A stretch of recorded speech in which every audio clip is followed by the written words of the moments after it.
A Wesleyan compound in Petit Goâve, Haiti. So if you look at a map, as you go from Port-au-Prince and you go west, you come to Carrefour, then you come to Grand Goâve, then you come to Petit Goâve, or we call it Tigouave. It's about 150 to 170,000 people. They suffered about 20% of their buildings taken out by the earthquake. And so the hospital was damaged. The 2 ORs there are non-functioning. They estimate it be maybe as long as 2 years before the hospital is fully functioning again. So we're basically running a clinic there with the blessing of the Wesleyans there in Haiti. With their permission, our nonprofit supplying residents and attendings from WashU, who are then running this clinic up through April.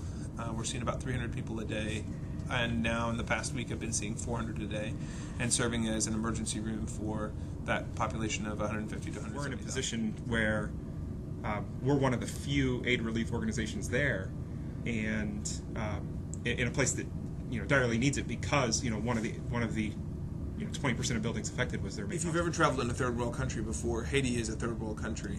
It's the poorest country in the Western Hemisphere, and they had huge problems well before the earthquake.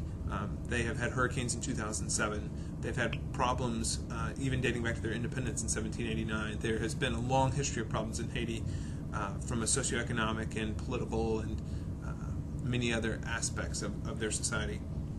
So if you've been to a third world country, you can imagine, but then you have to add to that a disaster that's not like things that you've seen before.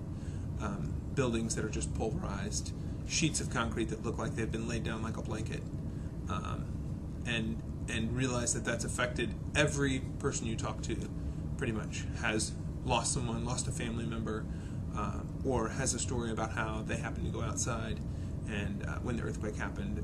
I talked to one guy, one of our translators, who left his computer and his books, but went outside he was at a university, went to stretch his legs, came back while is coming back towards the building. The earthquake happens, and all his friends inside die. His books are gone, his computer's gone, but he walks away with his life. And so when you walk into it, it's not just a third world country, it's a third world country in disaster recovery mode with lots of emotional baggage.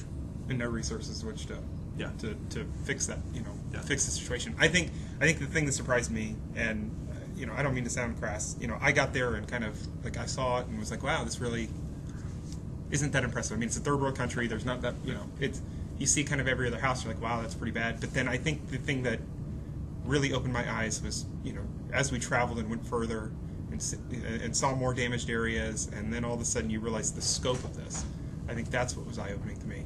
And again, I think there's quite a bit of psychological trauma that's going on. I talked with a lady the way back when we were traveling from Haiti to Santo Domingo. She's a well-to-do woman, businesswoman, spends half her year in Atlanta. And she told me she's essentially afraid to sleep in her house. She's been sleeping in her front yard ever since the earthquake, because 5 people she knew were in their homes, and the homes collapsed, and she doesn't trust that her home isn't going to collapse. Yeah, I talked to a grandfather who has his kids and some of his grandkids, 18 people total, living in his house, and he talked about trying to get 18 people out of his house in the 7 seconds that the earthquake happened. And he almost breaks down and said everybody made it out, and then the next picture you see is a grandmother and her 3-year-old grandson, and they're the only 2 members of their family left. The emotional problems, the social problems will last decades in Haiti.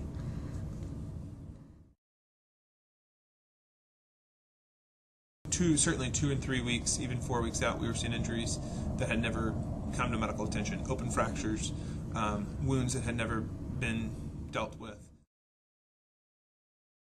Okay, so one particular guy who came to mind came the 3.5 weeks after the earthquake, a beggar who lived on the streets, who had basically an open fracture here, had bones sticking out the distal part of his finger barely hanging on, but still some blood flow. An open fracture here as well is going to need an amputation at least back through his metacarpals, but had maggots rolling around in it, growing out of his wound.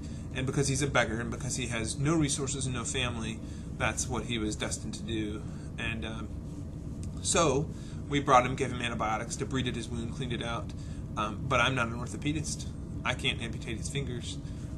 And so we gave him regular dressing changes, and then have made connections down there for him to be set up with an orthopedist. I think they referred him to Leogon, which is where we've been sending some patients to the University of Iowa. There has a big group working with the Canadians and the Cubans to have him have an orthopedic repair so that he doesn't die of this open fracture infection. And beyond that, I think a far majority of what I had encountered was people who had been seen, treated appropriately initially, right. Wounds dressed, and they didn't know to change them. And so 2 weeks later, when we're seeing them, their wounds are drastically infected. They need debrided, and so while there was this huge outpouring of support immediately after the earthquake, and people got down there and really helped out, I think there's this lack of continuation of care that's going to happen, and that's what we saw, I think, firsthand. Yeah, and it's going to be a huge problem, because where do you send the girl that has the X-fix on? Where do you send the kids who have had a humeral fracture that was splinted and is now growing like this? Where do you send the 10-year-old boy who has a whole leg cast on for his femur fracture? I can take his cast off, but where does he get follow-up care?